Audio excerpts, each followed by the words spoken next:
Assalamualaikum warahmatullahi wabarakatuh. Selamat datang kembali di channel Rabbanians ID bersama saya Zulfan Afdillah. Di video ini mungkin tidak seperti biasanya karena kita nggak bahas ilmu, melainkan kritik sosial dan opini ya. Jadi akhir-akhir ini sedang heboh video viral yang tersebar di internet. Kabarnya para santri penghafal Quran ini dijemput ke lokasi vaksinasi dan karena petugas menghidupkan musik di lokasi, lantas mereka kompak menutup kupingnya seperti itu. Video ini langsung tersebar dan menimbulkan reaksi komentar negatif dari netizen. Ya sebenarnya biasalah ya pro kontra. Namun sangat disayangkan jika yang berkomentar sinis ini adalah tokoh-tokoh yang mengkampanyekan toleransi. Seperti Denny Siregar, Abu Janda, dan yang bikin saya kecewa berat juga kepada Deddy Kobuzer. Ya memang nggak penting bahas mereka. Namun saya melihat di sini bahwa ada ketimpangan. Di satu sisi mereka mengedepankan nilai-nilai toleransi. Namun secara bersamaan malah tidak mentolerir prinsip-prinsip orang lain. Padahal bisa kita lihat di video, sebagai bentuk toleransi mereka para santri terhadap musik yang diputar di sana, alih-alih mereka meminta untuk mematikan, mereka memilih mentolerir dengan menutup telinga sendiri. Nah, upaya defensif seperti ini saja bisa heboh, apalagi kalau mereka meminta mematikan musiknya. Ya makin heboh lagi ya. Nah, ini namanya standar ganda. Omongannya open-minded, smart people, membela kelompok minoritas dan toleransi namun tidak bisa mentolerir prinsip-prinsip orang lain dan mengomentarinya dengan sinis. Karena begini teman-teman, saya punya banyak teman-teman yang tahfidz ya, yang menghafal Quran. Dan saya paham kenapa dalam proses karantina hafalan Quran mereka itu tidak dibenarkan mendengarkan musik. Dan itu bukan semata-mata soal pemahaman musik itu haram. Akan tetapi memang ada loh metode hafalan Quran yang sifatnya intensif, sehingga santri-santri tahfidz ini dilarang untuk menerima sesuatu dari luar seperti tontonan, musik, dan bacaan di luar program tahfidz untuk mempercepat proses mengejar hafalan mereka secara intens seperti itu.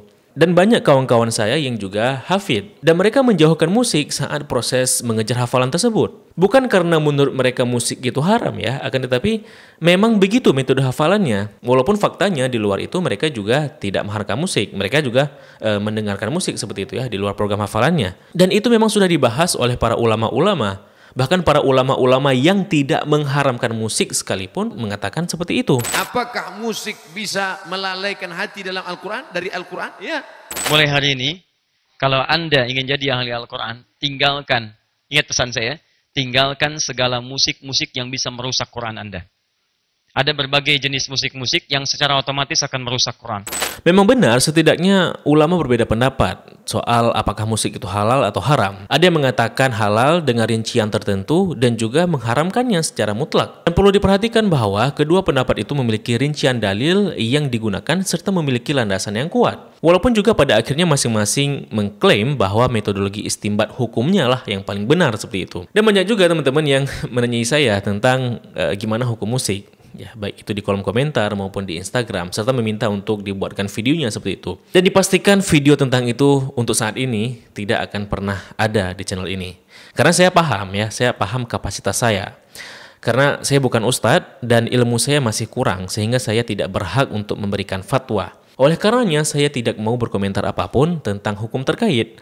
Walaupun saya juga memilih salah satu dari kedua pendapat tersebut. Jadi jangan hanya karena saya mengharamkan atau menghalalkan musik, lantas teman-teman juga ikutan. Tuh Bang Zulfan halalin musik, gue halalin juga lah gitu ya. Atau itu Bang Zulfan haramin musik, berarti musik itu haram ya? Ya nggak gitu, kebenaran itu tidak terletak pada tokoh, kecuali para nabi yang maksum ya. Nah kebenaran itu tidak terletak pada tokoh, akan tetapi pada nilai, pada konsep yang dibangun secara mantap tersebut. Sehingga kalau ditanya, kenapa kamu mengharamkan musik? Jawabannya bukan karena Bang Zulfan, tapi teman-teman bisa menjelaskan secara rinci dan detail bagaimana istimbat hukum yang digunakan yang teman-teman pahami seperti itu. Begitu pula kalau teman-teman memilih tidak mengharamkan musik, ya saat ditanya jawabannya jangan, ya menurut saya ya saya rasa-rasa musik itu halal. Atau seperti jawaban subjektif lain seperti, ya menurut saya Tuhan tidak sekejam itulah untuk mengharamkan musik. Ya jangan gitu. Sebagai muslim, teman-teman harus bisa memberikan jawaban yang mantap dan berlandaskan pada teori dan dalil yang kuat serta objektif. Sehingga nanti teman-teman bisa mempertanggungjawabkan di akhirat khususnya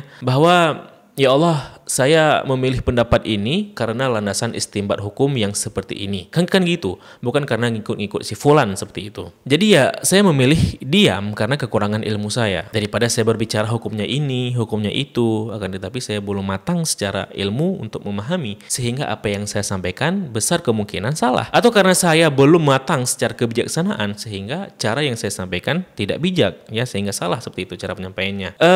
Saya paham mungkin kegeraman mereka itu berawal dari viralnya berita mantan anggota band Noah yakni Uki yang mana sempat mengatakan jika musik itu sumber maksiat dan sebagainya. Nah, musik sebagai pintu maksiat, sebagai sumber maksiat. Nah, itu benar khususnya menurut pemahamannya. Akan tetapi mengatakan kepada publik dengan nada menghakimi dan secara mentah jika musik itu pintu maksiat itu kan kurang bijak karena akan menyinggung banyak pihak. Atau mungkin Uki tidak mengatakan ke publik, tapi media yang menyebarkannya. Nah, ini buat ribut namanya. Ya wajar lah ya, media bukan platform yang berdiri atas nilai kebijaksanaan untuk memilah apakah suatu berita itu baik disebarkan ke masyarakat atau tidak, melainkan berdiri atas keuntungan finansial dengan menimbang apakah beritanya bisa viral atau tidak, kan gitu. Ini suatu dilema juga ya. Nah, akhirnya sekarang kita mempertanyakan lagi apa esensi dari open-minded dan toleransi itu. Apakah toleransi itu orang lain harus memaklumi pemahaman kita saja dan kita tidak harus menghargai pendapat orang? Jadi yang mana yang disebut dengan toleransi? Apakah ketika dia bertamu ke rumah kita dan karena dia tidak mau dengar musik lalu kita matikan musiknya untuk menghargainya? Atau karena dia tidak mau dengar musik, ya udah tutup aja telinganya, rumah-rumah gue kok lo yang ngatur?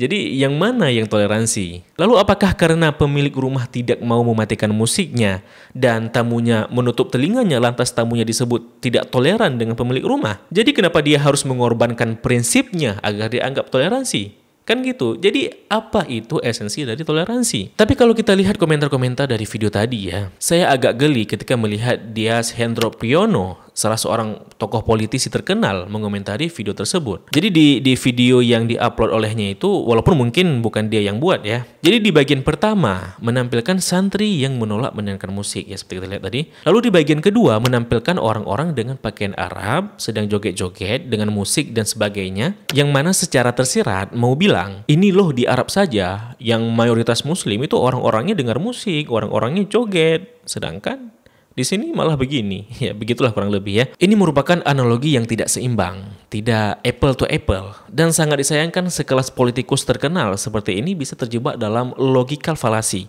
atau kecacatan logika seperti ini. Karena kan pasti teman-teman tahu, tidak semua orang yang berjubah dan berserban di Arab adalah orang muslim, dan tidak semua dari mereka yang agamis, ada juga yang liberal, ada juga yang sekuler. Dan kita sudah sering mendengar slogan don't judge by its cover. Jangan menghakimi berdasarkan covernya, tampilan luarnya. Hanya karena memakai jubah lalu menganggap paham agama, atau hanya karena orang Arab malah dianggap paling soleh. Itu pemahaman yang terlalu sempit untuk orang yang dewasa. Ini kan logika pemahaman dasar. Saya rasa orang sekelas Dias Hendropiono memahami ini dan tidak seharusnya disebar ke publik, kecuali ada agenda tertentu, yakni untuk menanamkan persepsi tertentu kepada pengikutnya mungkin. Kalau memang benar begitu, berarti tujuannya adalah untuk menyudutkan dan pengiringan opini mungkin ya. Yang sangat membuat saya kecewa adalah bahwa di bawahnya ada komentar dari Kobizer dengan komentar sinisnya. Saya tidak menyangka seorang yang mengkampanyekan smart people namun bisa begitu sinis dan tidak smart dalam menyikapi prinsip orang lain. Di satu sisi, di podcastnya, dia setuju jika seorang mu'alaf seharusnya fokus untuk belajar agama terlebih dahulu, bukan mengkritisi orang lain. Namun realitanya sebaliknya, kini beliau malah kerap mengkritisi fenomena sosial keagamaan. Kan jadinya standar ganda.